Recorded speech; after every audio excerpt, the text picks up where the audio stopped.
Olá, meus queridos alunos aqui do Escola Online, aqui é o professor Thales, sejam bem-vindos de volta. Estamos na semana 2 do volume 6, falando sobre o modernismo, a geração de 45, também conhecida como a terceira geração moderna, né?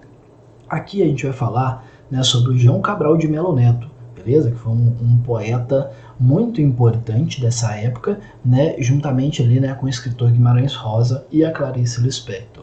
Beleza? Essa aula vai ser focada, então, né, no nosso engenheiro das palavras, tá? Mas antes da gente ir para essa aula, galera, que tá muito legal, não se esqueça de passar nas nossas redes sociais, beleza? Segue a gente por lá, tem muita coisa nova saindo. E aqui no YouTube, gente, se você não é inscrito ainda, não dá esse mole, se inscreve aí no nosso canal. E se você é novo por aqui, seja bem-vindo. E agora, bora para a aula.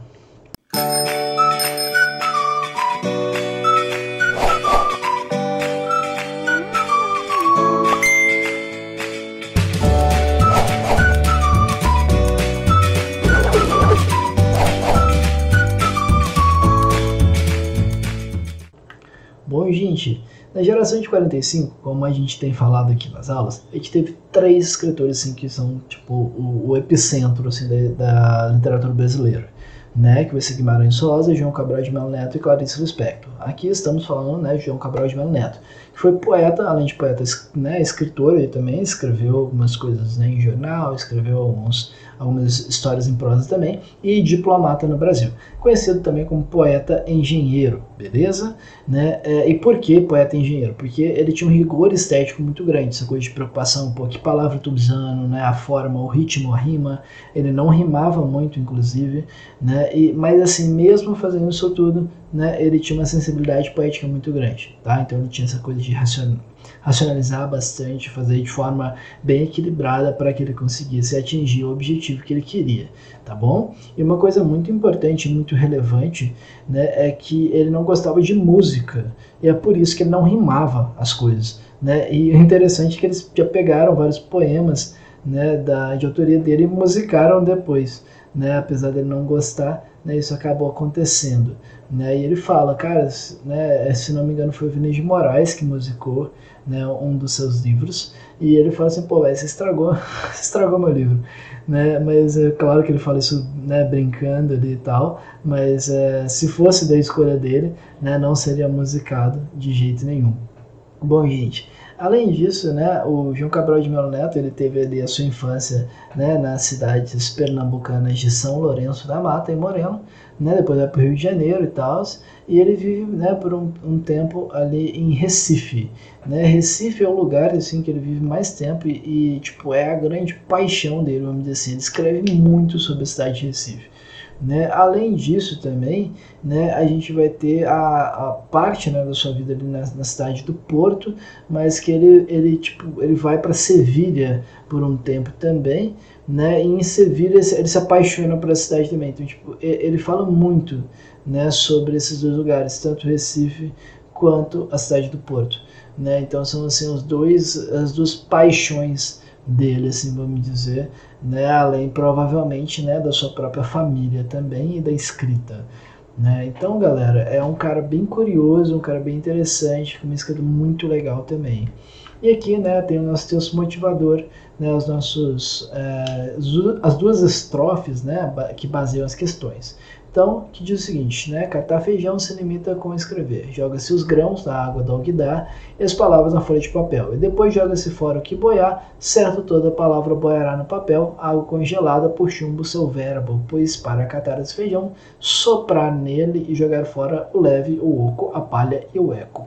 Ora, nesse catar feijão entra um risco, o de que entre os grãos passados, entre um grão qualquer pedra ou indigesto, um grão imastigável de quebrar dente. Certo não, quando ao catar palavras, a palavra dá à frase seu grão mais vivo, obstrui a leitura fluviante, flutual, assula a atenção e escar como risco. Então, gente, isso aqui é uma coisa muito importante.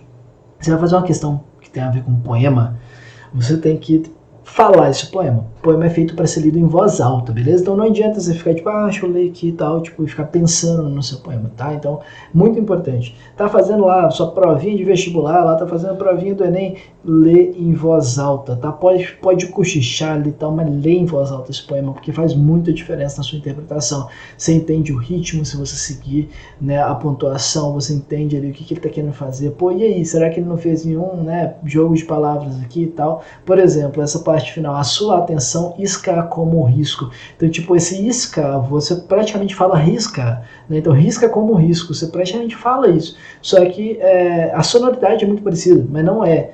Né? Então, isso é uma parada que só percebe se você lê em voz alta, beleza? Então, poema é para ser lido em voz alta. Tá? Essa dica, a gente ajuda você a acertar muita questão. Principalmente tem muito poema que fala, pô, o ritmo é tal, né? Tem esse tipo de rima. Pô, se você não falar em voz alta, você não consegue ver isso, tá? É muito mais difícil você ficar tentando ver, analisar, imaginar como seria, ao invés de fazer, tá bom? Então assim seria bem mais fácil para vocês. Galera, vamos lá então. Primeira questão, para o lírico, quais são as semelhanças entre catar feijão e escrever? Bom, a grande semelhança trabalhada aqui no texto, gente, das duas coisas, é esse ato de catar, né? No caso, catar as palavras. Né? Então, esse verbo catar tem o sentido de escolher, né? Tem uma proximidade de sentido, né, entre os termos comparados, grão de feijão, né, e palavras, beleza? Aí o que a gente vai ter nesse texto? Que vai ter muitas semelhanças e diferenças entre os objetos que vão ser trabalhados. Só que eles são trabalhados de forma simultânea. Sempre tem uma semelhança, vai ter uma diferença. Né? Então essa pergunta falando sobre as semelhanças, né? Então tipo, vai ter a diferença logo em seguida, mas a gente vai falar da semelhança aqui, né? Que vai ser o foco. Então semelhança, jogar os grãos na água, loguidar. Semelhança, jogar as palavras na folha de papel. Aí você tem logo em seguida a diferença, né, de que na folha de papel todas as palavras vão boiar. Já os grãos de feijão, né, só os que estão bons ali que vão boiar, o resto, né, não vai estar prestando muito. Segunda estrofe, a gente vai ter, né, a semelhança aqui, né, o interesse sobre as consequências de você catar o feijão, né, e de você catar as palavras através aqui do uso desse elemento da pedra, beleza? Que a pedra, né, vai, em ambos os casos, né, vai ser uma parada que aparece, né, só que aí vai ter a diferença. A pedra no grão de feijão quebra seu dente se você comer. A pedra, né, lá no texto vai tornar o texto interessante, né, que vai ser o que a gente vai ver na próxima questão. Então, ó, a existência da pedra é um risco, né, que tem que ser evitado. E aí no texto é positivo ou negativo? É extremamente positivo. Porque, segundo o próprio, né, João Cabral de Melo Neto, deixa a frase mais viva, deixa o texto mais vivo. A ideia, né, é que essa pedra vai ser uma parada que vai tipo, tirar da monotonia o seu texto, tirar da fluidez natural. Então assim como, por exemplo, né, você tem lá uma música de jazz, ou um solo de rock and roll e tal, que quebra essa monotonia quando você às vezes atinge uma nota fora da afinação, fora do tom, fora da escala, né, escala das cores, não, escala das notas, né, que você geralmente usaria, né, isso causa esse efeito também, né, no texto, beleza? Então faz com que fique mais interessante, fique mais dinâmico. Uma banda, por exemplo, que faz muito isso é uma banda chamada System of a Down, né, que é bem interessante, que eles usam, né, tonalidades assim, da música que geralmente elas não são comuns de serem usadas juntas, né, e muitas vezes dá muito certo. Né, tipo, é a parada estranha que soa bem, né, então é uma banda que eu gostei muito assim na minha época de adolescência, né, e que realmente tem essa sonoridade diferente, né, que tem essa pedra no meio aí da música deles, né, então é isso quando acontece no texto, quando tem um conflito no texto, né, tudo fica muito mais interessante. Beleza? Questão 3 e 4. Verbo catar poderia ser substituído? Não, galera. Esse verbo catar, gente, essa pergunta foi feita para você falar que sim. Mas esse verbo não poderia ser substituído, porque tipo, é uma leitura imagética, né? Então esse verbo ele tem essa imagem do cara catando feijão, tem a imagem do cara catando as palavras.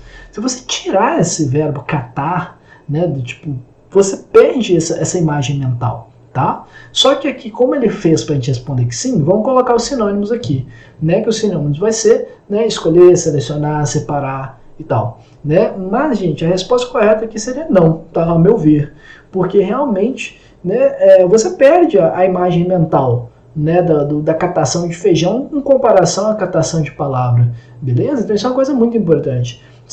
Como, né, o próprio João Cabral de Melo Neto tem esse cuidado com as palavras, ele não escolheu esse verbo para estar no título, para estar, tipo assim, como o verbo principal do poema inteiro à toa, né? Se pudesse ser qualquer coisa, ele poderia ter colocado um sinônimo, né, no próprio texto, Beleza? Então essa questão 3 aqui, ela foi feita para você falar os sinônimos, tá? Mas não poderia ser substituído não. Em termos de tipo sentido e tal, não mudar tanto o sentido assim, você tem essas palavras aí, mas, cara, você muda muito a leitura imagética. Você muda muito ali o espírito do texto dele, beleza? A número 4. De acordo com o texto, o ato de escrever poemas é fácil, justifica sua resposta. Essa questão aqui também não achei ela muito legal. Por quê? Porque o texto não delimita se o ato de escrever poema é fácil ou se é difícil. Né? Ele fala ali que, por exemplo, né, quando você escreve o poema, todas as palavras boiam. Tá. Só que aí, tipo assim, todas elas, né, boiarem é bom ou é ruim? E como que fica essa situação? Né? Tipo, beleza, quando aparece uma pedra, uma dificuldade e tal ali, né, na escrita, né, é uma coisa bacana. Mas será que todo mundo que escreve sabe lidar com isso? Então, tipo, é uma pergunta que ficou meio estranha. Né? Você vai ter que pensar aí na sua própria justificativa para você falar se é fácil ou se é difícil. Porque a intenção do João Cabral de Melo Neto é fazer essa comparação imagética das duas coisas e traçar uma metodologia, né, de como que você faz um poema, né, brincando aí com essa coisa da metalinguagem, né, de um poema que fala sobre o próprio ato de escrever poema. Isso é metalinguagem. Metalinguagem é uma linguagem que fala dela mesma. Né? Então, isso faz parte do jeito estruturante dele escrever. Né? Como a gente já falou, né, ele é um engenheiro das palavras. Beleza? A questão 5, galera, né, que a gente tem que ele, né, compara o ato de escrever com a produção do poema, e nesse caso, qual que é a função de linguagem que é predominante? Pô, aí aqui, né, fica uma coisa meio, vamos dizer assim, confusa, tá? Pelo seguinte, a função da linguagem que a gente tem aqui, gente, vai ser a função poética da linguagem, né, porque as outras ali são figuras de linguagem. Tá bom? Aí eu não sei aqui se a pergunta, né, ela foi errada, se queria colocar figura de linguagem, ou se queria colocar realmente a função da linguagem. Tá? Porque a única função da linguagem que tem ali nas alternativas é poética.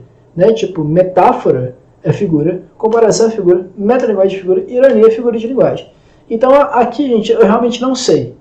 Tá? Se a pergunta for realmente a função da linguagem, vai ser letra C, beleza? Presta atenção nisso. Mas eu respondi como se tivesse meio que errado ali, por causa dessas outras 4 alternativas, que são figuras de linguagem.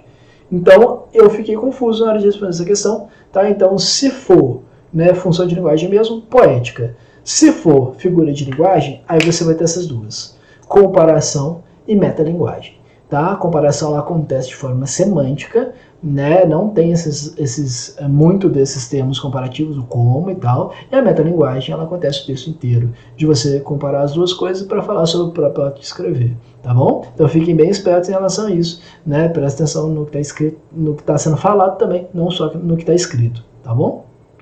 E a número 6, galera, a comparação escolhida pelo João Cabral de Melo Neto para caracterizar o ato de escrever vai ser o quê? Primeiro, recupera para a literatura as concepções da poesia que orientavam a literatura de folhetos do Nordeste ou cordel. Não é bem isso. Né? Ele gosta de falar ele fala assim da cultura nordestina, fala, né, de Recife e tal, mas ele não faz isso nesse poema. Né? Não é o enfoque dele. Inverte certa concepção erudita da poesia, que a ver com uma atividade elevada, sublime e tal. Ele não está falando muito disso. Essa inversão foi feita tipo, na primeira etapa do modernismo, né? Não é uma parada que agora eles estavam muito preocupados, agora a arte já estava bem mais popular e tal, então não está bem ali no contexto. C. Inscreve a poética do autor no regionalismo literário por vincular a representação literária a práticas locais bem determinadas. Então, correta resposta. Né? A gente vai ter um regionalismo literário muito forte da segunda etapa do modernismo para a terceira. Né? Inclusive, a nossa segunda geração moderna ela ficou tipo, conhecida internacionalmente pelo nosso regionalismo.